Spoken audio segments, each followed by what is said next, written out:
In today's lecture, that is about complexometric titrations, we will talk about first we will talk about Keystone effect and complex. Then we will talk about complexes and their formation constant. And next is about complexation equilibria, in which we will discuss the equilibrium of EDTA, in which that many steps are involved for the dissociation and formation. And the next is about formation constant of calcium and EDTA complex.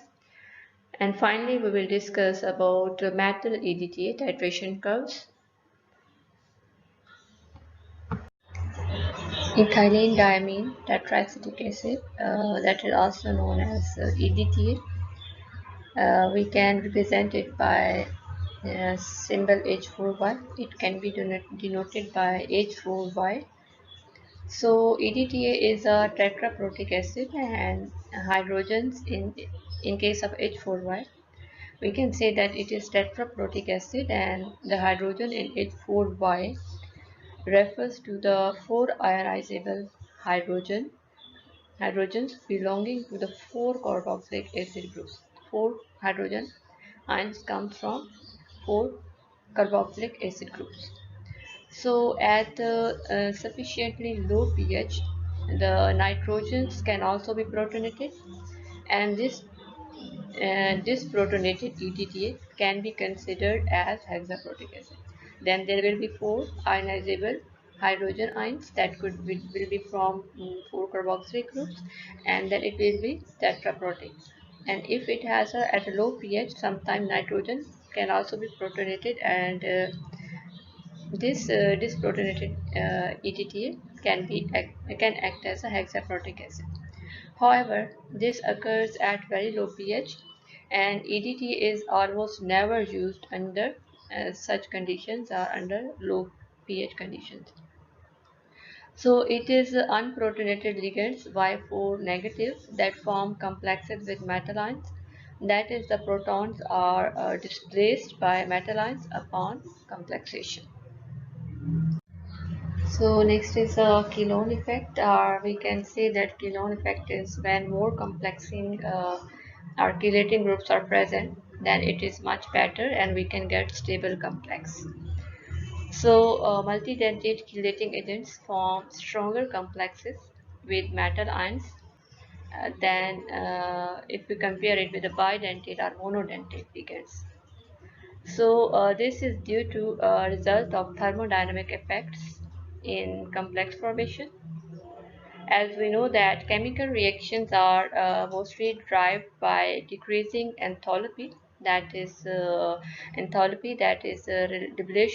liberation of heat, that could be denoted by negative delta H, and by increasing and these reactions are driven by increasing entropy, like increased entropy mean that is increased disorder, that is denoted by positive delta S. So a chemical process is spontaneous when free energy change delta G is negative. So we can represent is this delta G is equal to delta H. Delta H is enthalpy minus T delta S, that is change in entropy. So the enthalpy change for ligands with similar groups is often similar. For example, four ammonia molecules that are complexed to copper 2 positive ions and to four amino groups. These four amino groups are uh, formed from two ethylene diamine molecules complex to copper 2 positive, which results in about the same release of heat. We take two examples. The metal is the same, that is copper 2 positive, and this copper 4 positive will bind to four ammonia molecules, and the other copper 2 positive will bind to four amino groups from two ethylene diamine molecules. So the release of heat for both will be same. However, more disorder or entropy is created by the dissociation of copper tetramine complex in which 5 species are formed than in dissociation of copper EDTA complex. So in case of copper tetramine complex, 5 species are formed in case of dissociation. So more disorder or entropy is created. But in case of copper EDTA complex, 3 species are formed in case of dissociation. So the delta S is greater for copper tetramine complex, and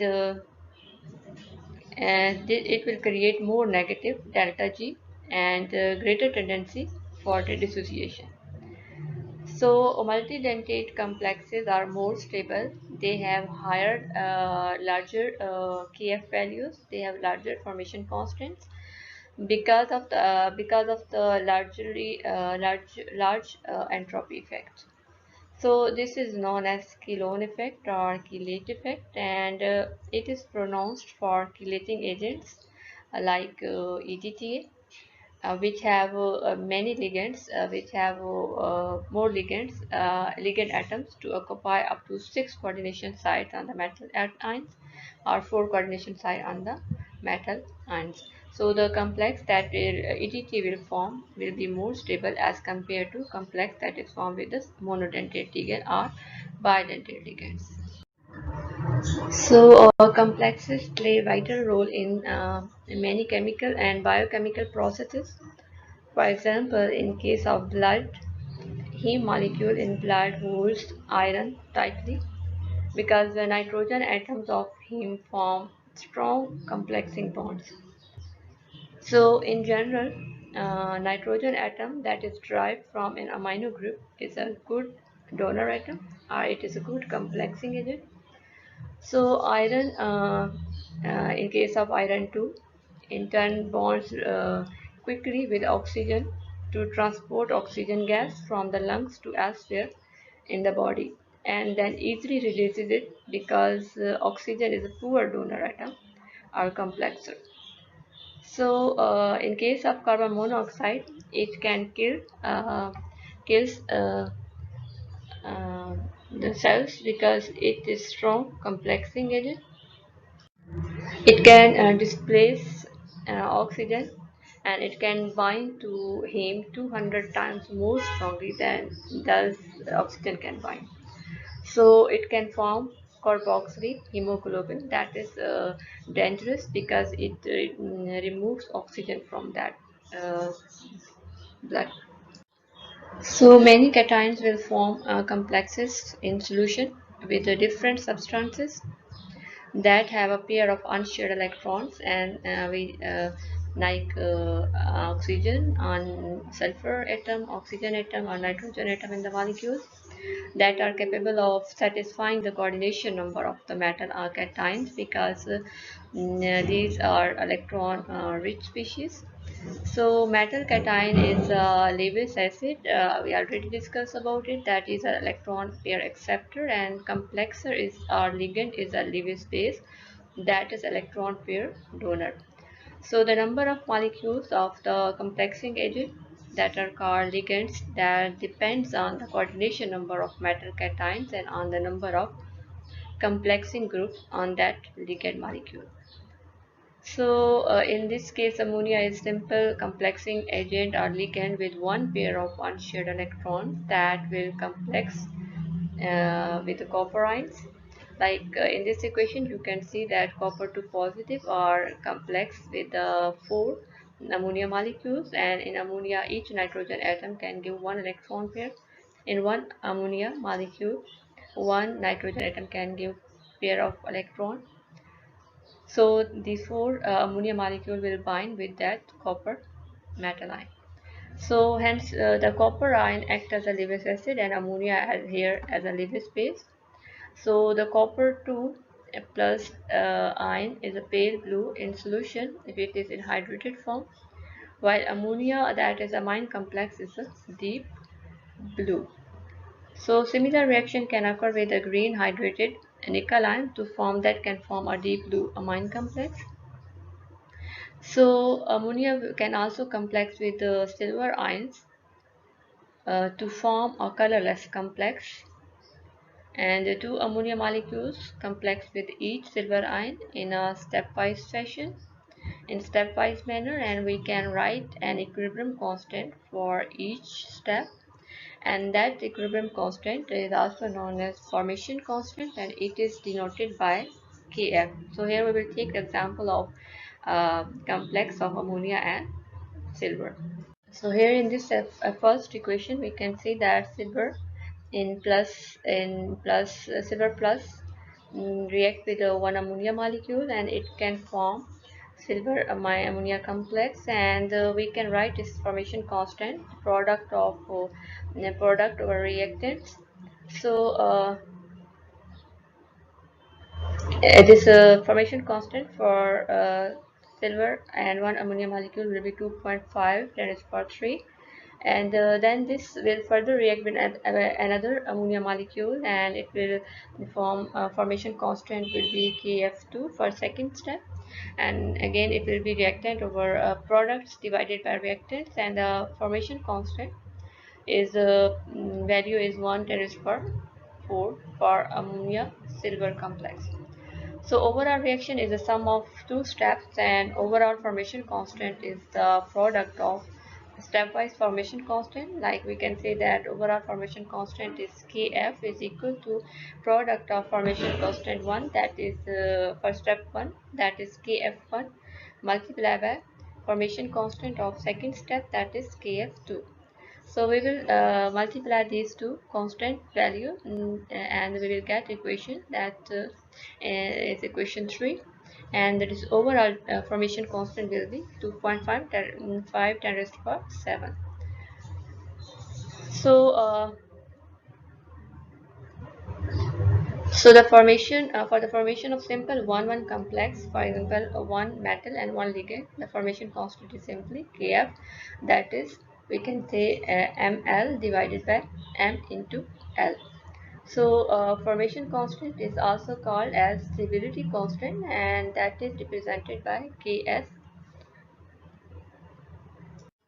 So this reaction is reversible, like as we consider formation constant, then if we reverse the reaction is reversed, and we can write this equilibrium in opposite direction, as that is known as dissociation. So if we do this, the concentration terms are inverted in the equilibrium constant expressions, and the equilibrium constant then are simply the reciprocals of formation constants, and they are called as instability constant, that is denoted by Ki, or dissociation constant, or that is represented by Kd. So this Kd is equal to 1 over Kf, that is uh, inverse of that formation constant. So if we consider that the silver is combined with two ammonia molecules, then it will dissociate into silver positive ions and two ammonia molecules. Then the right side we will write in above equation, and then it will be divided by the left side. So the value will be 4 10 raised to the power minus 8 and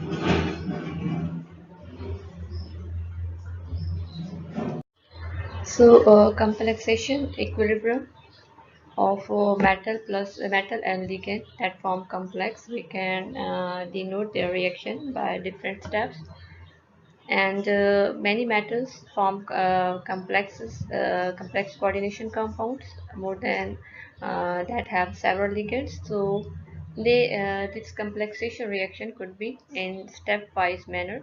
So we can write it like this: if M is a metal and there is one ligand, then it will form Ml, and we can denote its formation constant by K1.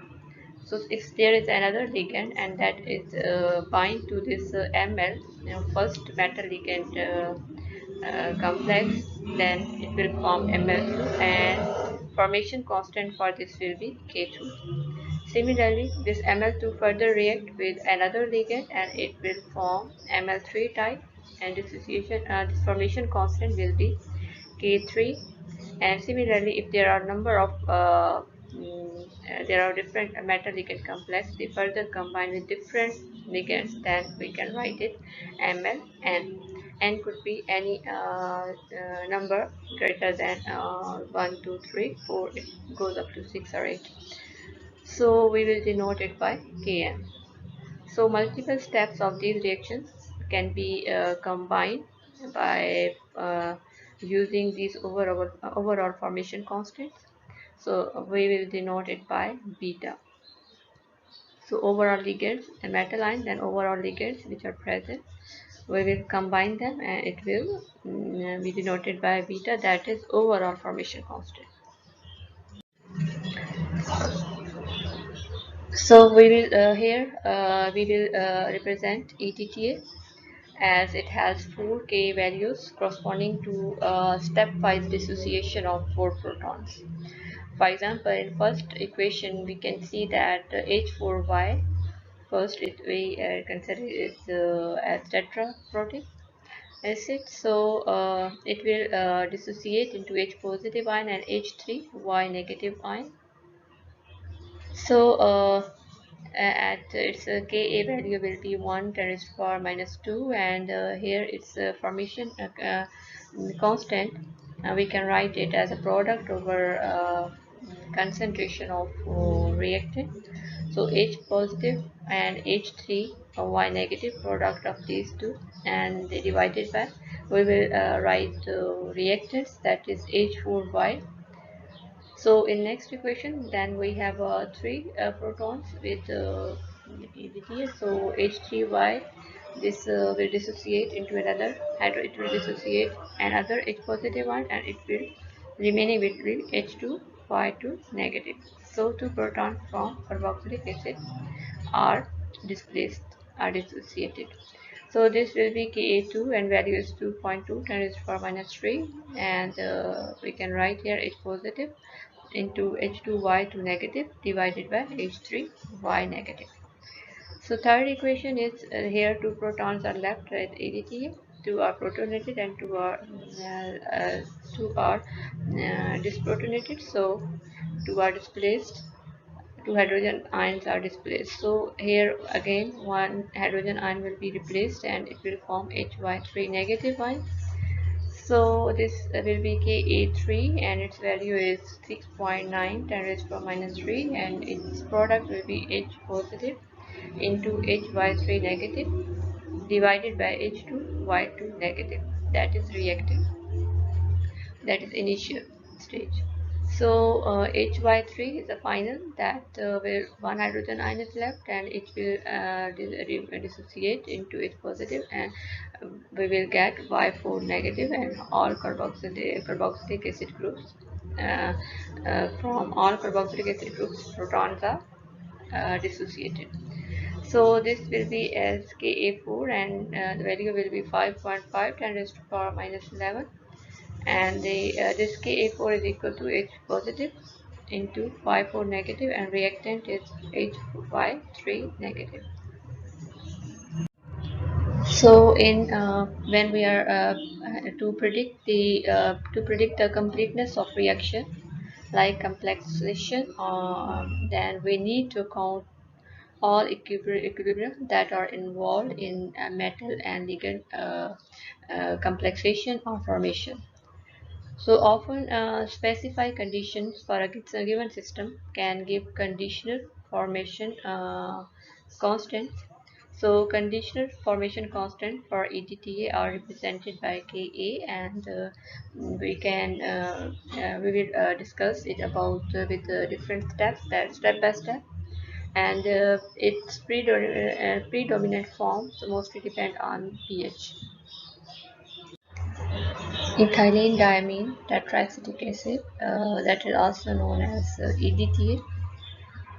We can represent it by symbol H4Y. It can be denoted by H4Y. So EDTA is a tetraprotic acid, and hydrogens in case of H4Y, we can say that it is tetraprotic acid, and the hydrogen in H4Y refers to the four ionizable hydrogens belonging to the four carboxylic acid groups. Four hydrogen ions come from four carboxylic acid groups. So at sufficiently low pH, the nitrogens can also be protonated, and this protonated EDTA can be considered as hexaprotic acid. Then there will be four ionizable hydrogen ions that will be from four carboxylic groups, and then it will be tetraprotic. And if it has at a low pH, sometimes nitrogen can also be protonated, and this protonated EDTA can act as a hexaprotic acid. However, this occurs at very low pH, and EDT is almost never used under such conditions or under low pH conditions. So it is unprotonated ligands Y4 negative that form complexes with metal ions. That is, the protons are displaced by metal ions upon complexation. So in this figure, we can see that it illustrates the fraction of each form of EDTA as a function of pH. pH is on the x-axis, and fraction of each form of EDTA is on the y-axis. So since the anion Y4 negative is a ligand species in complex formation, the complexation equilibria are affected mostly by pH. So H4Y has a very low solubility in water, and so the disodium salt Na2H2Y that has two water molecules is generally used, in which two of the acid groups are neutralized. So this salt will dissociate in solution to give H2 Y2 negative ions, and the pH of solution will be at this point will be approximately 4 to 5. Here you can see in this figure that H2 Y2 negative is when salt dissociate, it will dissociate at pH 4 to 5, and we can get Y4 negative at about between pH 10 to 12.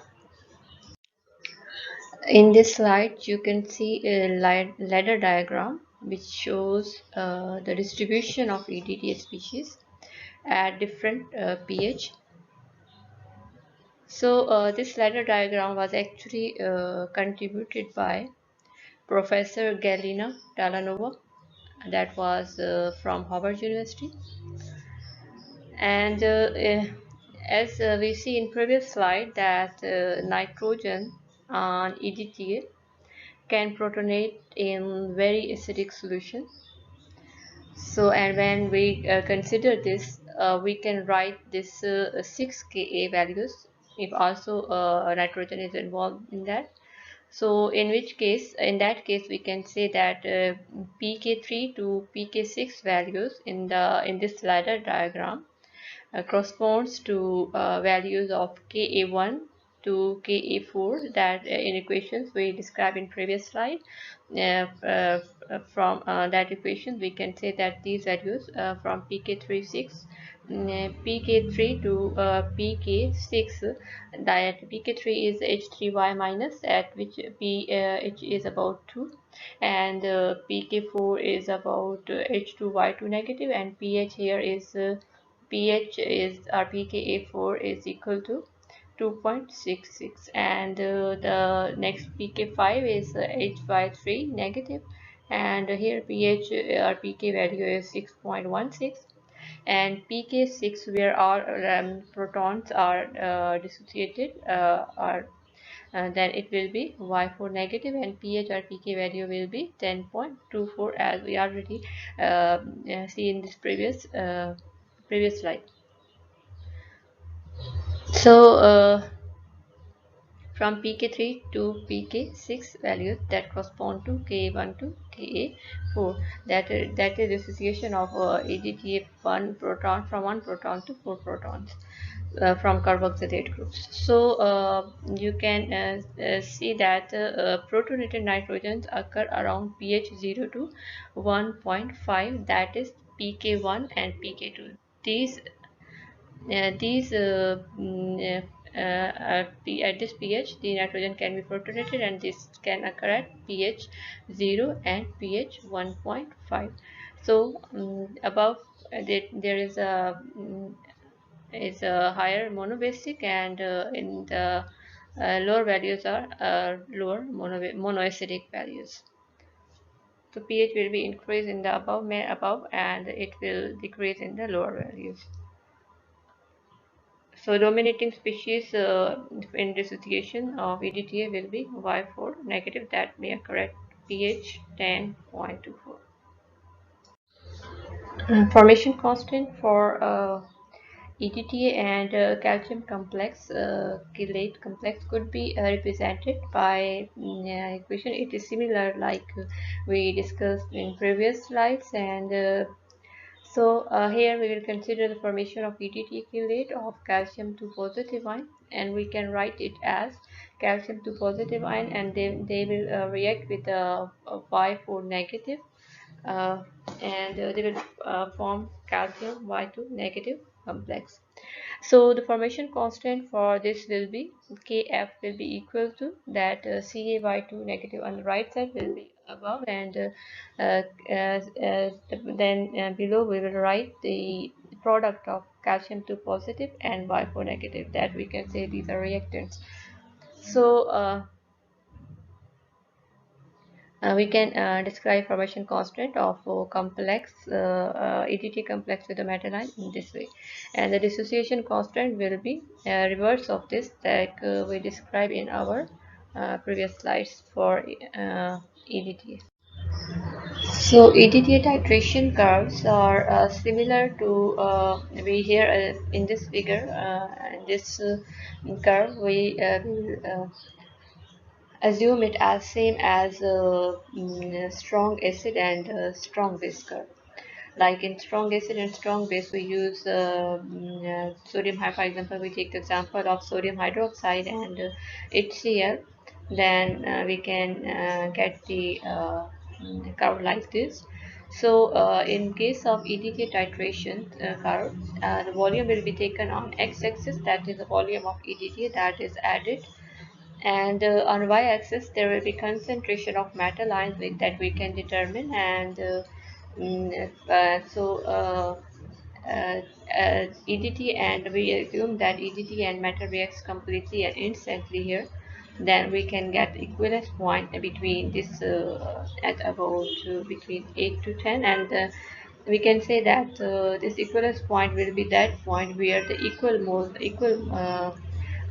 of EDTA and equal moles of metal ions contribute equally.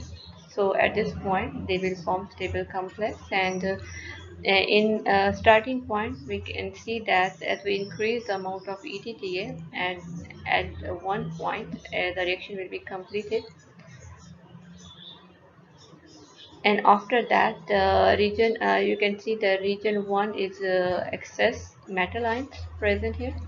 Region and 2 is that region where is equivalence point equal number of EDTA and metal ions are present, and region 3 is that EDTA is in excess here. So metal EDTA titration curves. Here we will take example of calcium chelation with EDTA. As we know that titration is performed by adding the chelating agent to the sample, and here sample is a metal solution. So reaction may occur, and titration curve for calcium, that is here we can see in figure that this is titration curve for calcium 2 positive ion that is titrated with EDTA, and at pH 10. So before the equivalence point when both calcium and EDTA react equally. So before this equivalence point, the calcium 2 positive ion concentration is nearly equal to the amount of unchelated or unreacted calcium. Since the dissociation of chelate is slight, that is analogous to the amount of an unprecipitated ion. So at the equivalence point and beyond, pKa is determined, and from the dissociation of chelate at given pH. So the effect of pH on titration is apparent from the curve here you can see in this figure. And for titration, it is at calcium pH the curve. This will be at pH 7. You can see curve, and at pH 10 you can also can see the curve, and we can find out concentration of metal ions.